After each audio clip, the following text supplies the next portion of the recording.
হোক ঝড় বৃষ্টি, জলোচ্ছ্বাস কিংবা অন্য কিছু, শত বিপদেও গত ৯৮ বছরে এই মসজিদে কখনো কোরআন তেলাওয়াত থামেনি।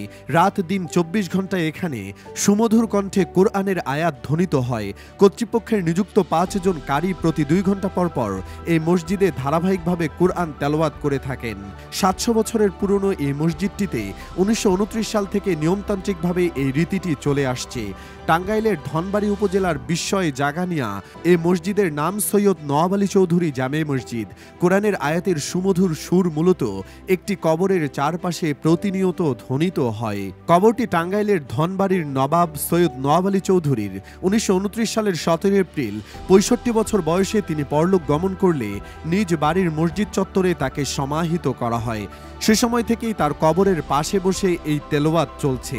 জনশ্রুতি আছে, ওস্তাদের নির্দেশনা অনুযায়ী নওয়াব আলী চৌধুরী কবরের শাস্তি থেকে মুক্তি পেতে মসজিদটিতে সার্বক্ষণিক কোরআন তেলাওয়াতের ব্যবস্থা করেন। জানা যায়, সেলজুক তুর্কি বংশের ইস্পিনজার খাঁ ও মনোয়ারা খাঁ নামে দুই ভাই ১৬ শতাব্দীতে ঐতিহ্যবাহী এক কক্ষ বিশিষ্ট এই মসজিদ নির্মাণ করেন। জনশ্রুতিতে রয়েছে, সম্রাট আকবরের সময় এই দুই ভাই ধনবাড়ির নিপীড়ন করা এক জমিদারকে পরাজিত করেন এবং দায়িত্বভার গ্রহণ করে এ মসজিদ নির্মাণ করেন।